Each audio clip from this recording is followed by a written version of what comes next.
When a client presents with shoulder tightness, many therapists go straight to the rotator cuff. And sometimes that's exactly where the problem is. But before I commit to that conclusion, I want to gather more information.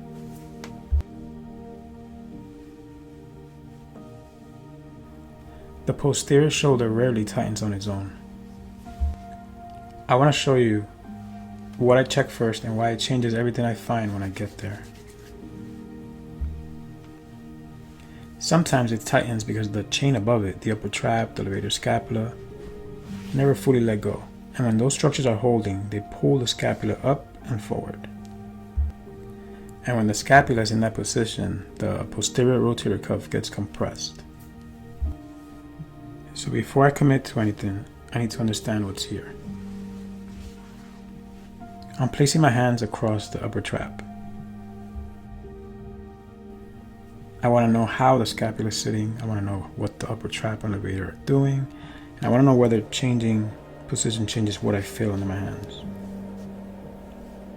Because sometimes the shoulder is the problem, and sometimes it's just where the problem shows up. The upper trapezius can give me information about how much effort the nervous system is using to hold this area. The levator scapulae can tell me how the scapula is being positioned. So while I'm still warming up the tissue, I'm asking myself, is the shoulder girdle elevated? Is the scapula pulled up toward the ear? Is there an anterior tilt? Is the inferior angle of the scapula lifting off the ribcage? I can feel all this through palpation before I do anything.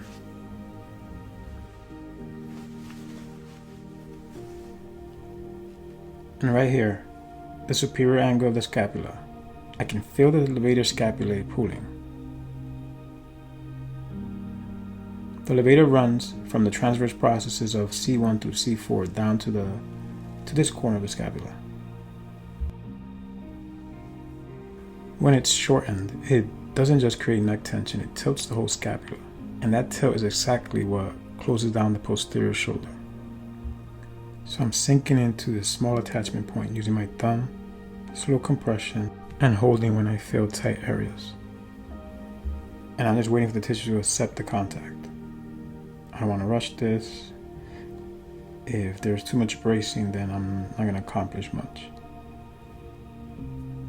The tissue responds to calm, confident pressure, not speed.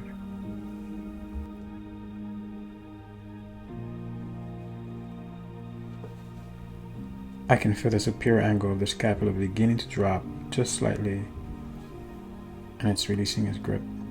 And that matters for everything that comes next. And I'm bringing it all the way down into the upper traps.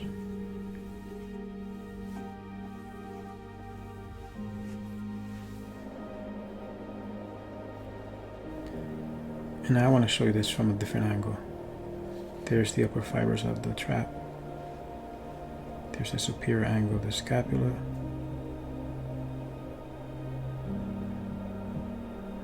Static compressions.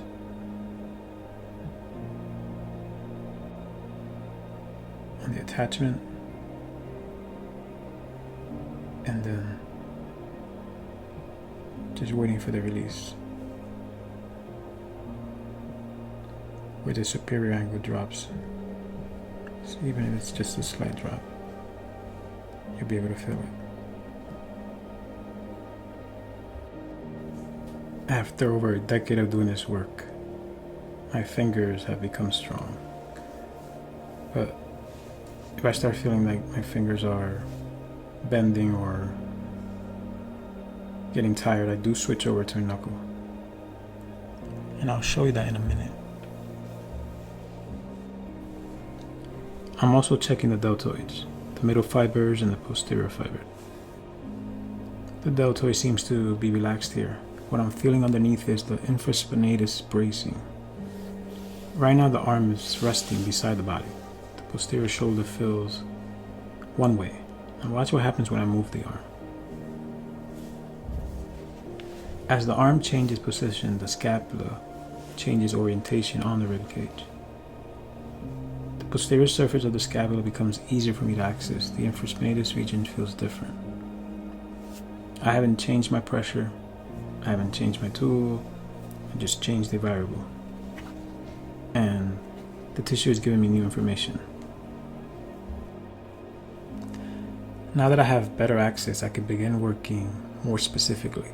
I'm following the fiber directions of the teres minor. I'm not forcing, I'm not chasing knot at this moment, I'm not trying to win. I'm just listening for changes in tone, texture, and response. I'm switching over to the knuckle. The goal isn't to overpower the tissue. The goal is to understand it. When I changed that one variable, the arm position, the tissue responded. And if you've watched my calf video, you already understand the principle.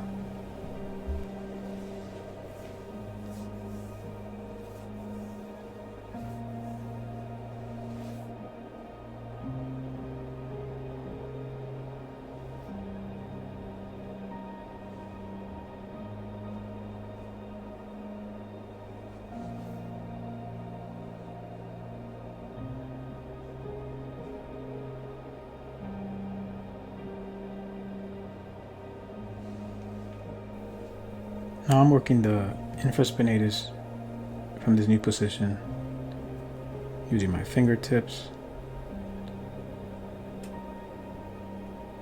working through that ropiness, looking for any tight spots. I'm switching over to a soft fist, working along the direction of the fibers and sinking into the tissue.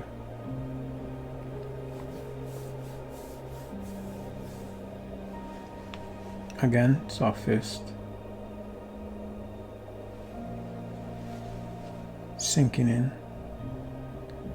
and the difference in depth and tissue response is significant. I'm coming back to broad contact now. Long strokes. Same strokes from when I started, but they mean something different now. Now they're integration. Reconnecting the trap to the shoulder to the arm, letting the nervous system register the work as complete, not fragmented. One of the biggest lessons the shoulder has taught me is that symptoms and causes are not always the same thing. Sometimes the posterior shoulder is the problem, sometimes it's not. My job isn't to assume, my job is to observe, test, reassess, and learn. That's why I start where I start. Not because I know the answers, because I'm looking for it.